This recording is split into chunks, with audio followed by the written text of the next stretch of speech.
Me llamo Braulio, tengo 78 años hoy en día. Pero todavía me acuerdo como si fuera ayer de aquellos tiempos allá en el monte. Nací en un ranchito chiquito, en el interior de San Luis Potosí. Hijo de campesinos que apenas sabían firmar su propio nombre. La vida era dura, pero era nuestra vida, ¿me entiendes? Me levantaba todos los días a las 4 de la mañana para ordeñar las chivas, cuidar las gallinas y ayudar a mi papá en la milpa. Era una vida sencilla, pero llena de trabajo. Mi mamá hacía el mejor atole con cuscús que se conocía por toda la región. Y mi papá, pobrecito, se la pasaba todo el día bajo ese sol que rajaba piedras, sembrando frijol, maíz y yuca. Cuando llovía, que era raro, lo celebrábamos como si fuera fiesta de San Juan. El agua era sagrada, cada gota valía oro. Pero yo siempre fui medio inquieto, ¿sabes? Veía esa vida y pensaba que tenía que haber algo más. No es que no valorara el trabajo de mi padre, al contrario. Yo lo admiraba mucho a él y a mi madre. Pero yo quería conocer el mundo. Ver otras tierras, otra gente. Cuando cumplí 22 años, en 1969, me cayó del cielo una oportunidad que cambió mi vida por completo. El gobierno tenía un proyecto grandote para abrir caminos atravesando todo el monte, conectando los pueblitos con las ciudades grandes. Buscaban hombres fuertes, dispuestos a fletarse duro en lugares donde no había ni señal de civilización, puro monte, piedras y sol ardiente. Un compadre de mi papá vino con la propuesta. Decía que estaban pagando bien. No con dinero, porque en ese tiempo estaba difícil. Pero sí con víveres, costales de harina, frijol, arroz. Y lo que más me animó, carne seca a morir. Para alguien que vivía comiendo puro atolito con huevo, y eso sí había suerte. Aquello sonaba como comida de ricos. Hablé con mis padres. Mi mamá lloró, claro, pero entendió que era una oportunidad para que yo saliera adelante. Mi papá me dio su bendición y me dijo algo que nunca se me ha olvidado. Mijo, el mundo es muy grande y tú eres joven. Vete. Pero nunca te olvides de dónde vienes. Al día siguiente agarré mis pocas cosas. 2 mudas de ropa, un par de huaraches viejos y una foto de la familia. Y me lancé a lo desconocido. El lugar donde íbamos a trabajar estaba perdido entre 2 municipios remotos de la Sierra de Zacatecas. Cuando llegamos, vi un campamento con galeras de madera. Había unas máquinas enormes, de esas que yo jamás había visto en mi vida. Y como unos 50 hombres llegados de diferentes partes del norte del país. Había gente de San Luis, como yo, de Tamaulipas, de Coahuila. Hasta unos de Colima que habían venido a probar suerte. El encargado, don Manuel, era un hombre seco como palo de mezquite. Pero justo. Nos explicó cómo funcionaba todo. Trabajábamos de lunes a sábado, desde las 5 de la mañana hasta las 5 de la tarde. Con una pausa nomás para el almuerzo. Los domingos eran de descanso. Y quien quisiera podía irse al pueblo más cercano, que estaba como a unos 15 kilómetros. Los primeros días fueron de maravilla. La comida era abundante de verdad, arroz, frijoles, tortillas, harina para hacer atole, y carne seca todos los días. Para mí, que me crié con puras carencias. Aquello era un manjar. El trabajo, claro, era pesado, pero yo estaba joven y fuerte. Carreaba piedras, ayudaba a acomodar la grava. Limpiaba el monte con machete y azadón. Los demás trabajadores eran buena gente en su mayoría. Había unos más callados, y otros que nomás esperaban la cena para ponerse a contar historias. Y fue así como empecé a oír cosas raras sobre aquel lugar. Ya llevaba como 2 semanas ahí, cuando comenzaron a contarme esas historias. Al principio pensé que era pura hablada de esos viejos, que les gusta inventar espantos para asustar a los más nuevos. Pero el modo en que lo contaban, ese miedo en los ojos de hombres que yo sabía que no se espantaban por cualquier cosa, eso fue lo que me hizo poner atención. La primera historia que escuché fue la del viejo Antonio, un tamaulipeco de unos 60 años, que trabajaba en obras desde que era chamaco. Él contó que, como 2 meses antes de que yo llegara, había un señor que se llamaba Don Tomás, un hombre ya mayor que trabajaba en la cocina del campamento. Era una noche de jueves, contó don Antonio, moviendo la cabeza despacito. Don Tomás salió del barracón para ir al monte a hacer sus necesidades. Eran como las 10, 11 de la noche. Nadie se dio cuenta de que no volvió, hasta la mañana siguiente, cuando vieron su catre vacío. Pararon la obra para ir a buscar al viejo. Encontraron sus huellas metiéndose al monte. Pero después de unos 100 metros, las pisadas simplemente desaparecieron, como si el hombre se hubiera volado, o como si algo se lo hubiera llevado cargando. Lo buscamos durante 3 días. Gritamos su nombre, exploramos cada rincón de ese monte. Pero nada. Don Tomás se había esfumado como si fuera humo. Yo me reí en su cara en ese momento. Le dije: «Ah, don Antonio, ¿ya me quiere espantar o qué?» Capaz que el señor se perdió en la oscuridad, cayó en una barranca. O lo mordió una víbora. Pero don Antonio nomás negó con la cabeza, despacito. Si hubiera sido solo eso, chamaco, ni te lo estaría contando. Lo que me puso los pelos de punta fue lo que escuchamos esa misma noche. ¿Qué escucharon?, le pregunté. Como a eso de las 3 de la mañana, siguió don Antonio. Se oyeron unos gritos horribles que venían del monte. Pero no eran gritos de dolor, no. Eran gritos de puro terror. Como si alguien estuviera viendo al mero diablo. Duraron como 5 minutos. Y luego, de repente, se hizo un silencio bien feo. Varios hombres del campamento confirmaron la historia. Dijeron que los gritos fueron tan desesperados que despertaron a medio campamento. Pero nadie, ni uno solo, tuvo el valor de salir en la oscuridad a ver qué pasaba. Al otro día, dijo Joaquín, un hombre de Zacatecas que dormía en la galera de al lado. Fuimos hasta el lugar de donde parecían venir los gritos. Y allí encontramos unas huellas bien raras marcadas en la tierra. ¿Cómo que raras?, pregunté. Pues no eran ni de persona ni de animal conocido, me explicó Joaquín. Eran demasiado grandes para ser humanas. Pero la forma era más o menos de pie, solo que con garras en lugar de dedos. Y los pasos estaban demasiado separados. Como si lo que dejó esas huellas fuera muy alto. O caminara dando brincos. Yo todavía andaba escéptico, la verdad. Pero empecé a fijarme más en cómo se comportaban los demás. Noté que después de las 6 de la tarde, en cuanto empezaba a caer el sol, todos se metían volando a los barracones.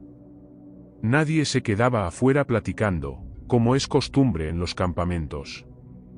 Antes de seguir, no olvides suscribirte si no lo has hecho. Y compartir este contenido para llegar a más personas. Y visitar nuestra tienda. Sigamos. Y fue entonces que me contaron la historia que más me puso la piel de gallina. Había pasado como 3 meses antes de que yo llegara. 3 trabajadores, Ramiro, Chico y Severino, se habían salido un domingo a cazar unos armadillos que se aparecían por ahí. Eran hombres con experiencia, conocían muy bien el monte y sabían cómo moverse. Salieron temprano en la mañana y debían regresar antes del mediodía. Pero cuando dieron las 2 de la tarde y no regresaban, la gente empezó a preocuparse. A las 4, don Manuel organizó un grupo de búsqueda. Los encontramos como a las 3 de la tarde del día siguiente, contó Frank, uno de los que participaron en la búsqueda. Estaban tirados en un claro del monte, los tres ahí en el suelo. Al principio pensamos que había sido un accidente. Que se habían envenenado con algo. O que tal vez los había mordido una víbora. Pero cuando nos acercamos, vimos que no había sido ningún accidente. Los tres estaban muertos. Pero no de forma natural. Tenían marcas de dientes y garras por todo el cuerpo. Como si los hubiera atacado algún animal salvaje. ¿Sabes qué fue lo que más me marcó?, dijo Frank, y se notaba que le temblaban las manos al recordarlo. Que no nomás estaban arañados. Tenían partes del cuerpo mordidas, arrancadas. Les faltaban pedazos de los brazos, de las piernas. Como si algo se los hubiera comido, vivos. Las armas de ellos estaban tiradas por el suelo. 2 escopetas y un machete. Pero ni una se había disparado. Era como si ni siquiera les hubiera dado tiempo de defenderse. Después de esa tragedia, don Manuel mandó llamar a 2 cazadores muy conocidos por la región. Los hermanos Severino y Juan Bautista. Eran hombres de renombre. Famosos por haber matado jaguares, víboras enormes. Y todo tipo de animales peligrosos del monte. Si hay algún animal salvaje por aquí atacando gente, ustedes lo van a encontrar y se van a encargar, les dijo don Manuel. Los hermanos llegaron un martes, trayendo consigo sus escopetas calibre 12. Munición de sobra, y 2 perros de caza bien entrenados. Eran hombres serios, de pocas palabras. Pero uno notaba por su forma de moverse que sabían lo que hacían. Se pasaron 3 días revisando huellas. Buscando rastros. Tratando de entender qué clase de bestia podía haber hecho aquello. Y el sábado por la noche decidieron montar una emboscada. En un árbol alto cerca del lugar donde habían matado a los 3 trabajadores. Era noche de luna llena. Y me acuerdo bien, porque la luna estaba tan brillante, que casi podías ver todo como si fuera de día. Los hermanos subieron al árbol con sus armas. Y nosotros nos quedamos esperando en los barracones. Como a la 1 de la madrugada, se escucharon los tiros. Primero uno. Luego otro. Y después una ráfaga de disparos que pareció no acabar nunca. Luego los perros empezaron a ladrar desesperados. Y enseguida se oyeron unos alaridos que no eran humanos. Pero el silencio que vino después fue todavía más escalofriante que los gritos. A la mañana siguiente, cuando los cazadores no bajaron a desayunar, supimos de inmediato que algo había salido mal. Don Manuel organizó otro grupo de búsqueda. Y esta vez yo fui con ellos. Llegamos al árbol donde habían montado la emboscada. Las escopetas estaban en el suelo, destrozadas. Los perros habían desaparecido. Nunca volvimos a saber nada de ellos. Ni de los cuerpos de los hermanos. Que Dios me perdone. Pero lo que encontramos ahí, ni siquiera se podía reconocer bien. Estaban regados en un círculo de unos 20 metros de diámetro alrededor del árbol. Como si los hubieran aventado con una fuerza brutal. Los cuerpos estaban en un estado todavía peor que el de los 3 trabajadores. Había pedazos tirados entre las ramas de los árboles.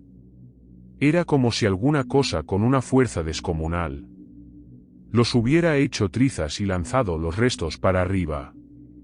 ¿Qué demonios de animal tiene fuerza para hacer eso?, preguntó uno de los muchachos. Nadie supo qué decir. Fue entonces que don Manuel decidió llamar a un hombre de ciencia. Conocía a un biólogo de Guadalajara que estudiaba animales salvajes. El hombre llegó al final de esa semana. Un tipo alto, con lentes, lleno de libros y aparatos raros. Se llamaba Dr. Armando. Pasó 2 días analizando las huellas, las marcas en los cuerpos, tomando medidas de todo. Al final llegó a una conclusión.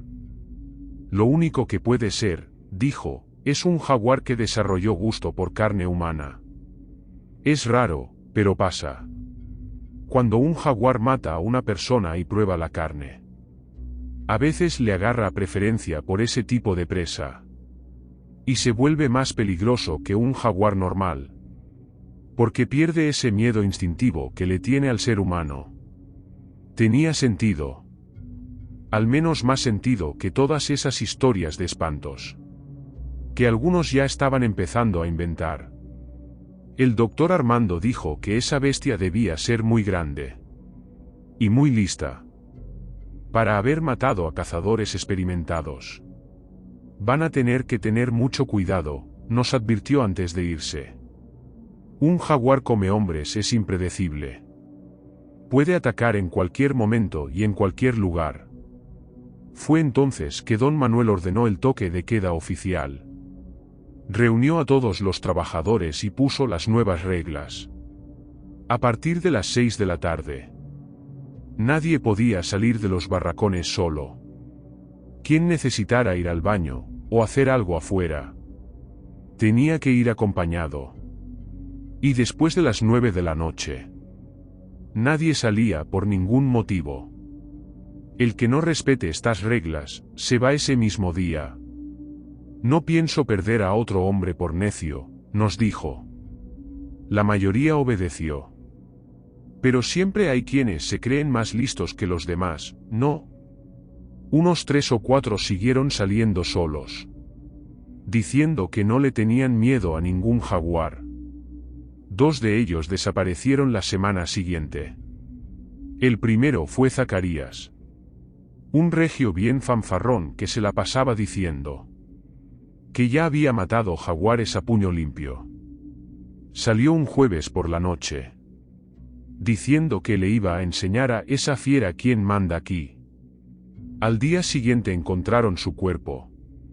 O mejor dicho, lo que quedaba de él. El segundo fue Manuel el Prieto. Un hombre que, terco como el solo, pero bien necio, salió un lunes de madrugada diciendo que ya no aguantaba hacer del baño en una bacinica. Su cuerpo apareció 3 días después, colgado en un árbol, como a 5 metros del suelo. ¿Cómo es que un jaguar pudo subir a un hombre adulto en un árbol así? Nadie lo supo explicar. Después de esos 2 casos, hasta los más testarudos empezaron a respetar el toque de queda. Pero fue un viernes, 2 semanas después de la muerte de Manuel el Prieto, cuando todo cambió. Voy a contarte exactamente cómo pasó, porque esa fue una noche que jamás se me va a olvidar en la vida. Era una noche calurosa, de esas bien pesadas, que uno suda hasta por respirar. No son jaguares, dijo José Amado. Son hombres lobo. 2 hombres lobo que comen gente. Después de esa noche, la mitad de los trabajadores se largó.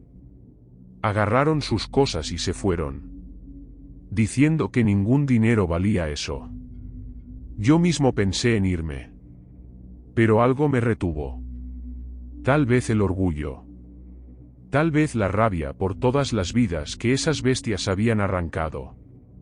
Don Manuel reunió a los que nos quedamos. Éramos como 25. No podemos vivir con miedo toda la vida, nos dijo. Vamos a cazar esas cosas y acabar con esto de una vez. José Amado se ofreció para liderar la cacería. Dijo que había visto a las criaturas de cerca y que sabía cómo se movían. Otros 4 se ofrecieron como voluntarios. Yo, Juan el Flaco, Frank y Chico de la feria. Pasamos una semana entera preparándonos. Conseguimos munición especial, balas de plata, que la gente del pueblo decía que eran buenas contra los hombres lobo. Fabricamos antorchas con trapos empapados en queroseno. Y lo más importante, exploramos toda la zona, buscando de dónde podían venir esas criaturas. Y fue ahí donde la encontramos. La casa estaba como a 3 kilómetros del campamento, en una hondonada entre dos cerros bajos. Era una casita de adobe, con techo de palma. A un lado tenía una porqueriza con 2 puercos flacos. ¿Quién demonios vive aquí, en medio de la nada?, preguntó Juan el Flaco. Nos escondimos detrás de una piedra grande y nos quedamos espiando. Como al mediodía, salieron 2 mujeres de la casa. Eran 2 viejas. Debían tener unos 70 años cada una. Flacas como varillas, con el cabello blanco, con el pelo amarrado en chongo. Y lo que más llamaba la atención era que, a pesar del calorón que partía las piedras, las 2 traían vestidos largos, de manga larga, que les cubrían todo el cuerpo. «Qué raro», dijo Frank. «¿Quién se viste así con este infierno de calor?» Las viejas se acercaron a la pocilga y echaron sobras de comida a los puercos. Y luego regresaron a la casa. Nosotros seguimos observando. Pero no volvieron a salir en todo el día. Ni siquiera cuando se metió el sol. «Vámonos de aquí», dijo José Amado. «Mañana regresamos y revisamos mejor». Pero Chico tenía otra idea. «¿Y si nos quedamos aquí escondidos para ver qué pasa en la noche?». José Amado negó con la cabeza. «Muy peligroso. Si ellas son lo que creemos». «Por eso mismo», lo interrumpió Chico. «Tenemos que estar seguros antes de hacer cualquier cosa». Al final, decidimos dividirnos. 2 nos quedaríamos de guardia. Y 3 regresarían al campamento. Me tocó quedarme con Chico, escondidos detrás de la piedra, con nuestras armas listas y los cargadores llenos de balas de plata. Como a eso de las 10 de la noche, las viejas salieron de nuevo de la casa. Pero esta vez, era diferente. Se movían raro, como si estuvieran bailando o haciendo algún tipo de ritual. Después caminaron directo hacia la pocilga. Y fue en ese momento que empezó nuestro horror. Continuara.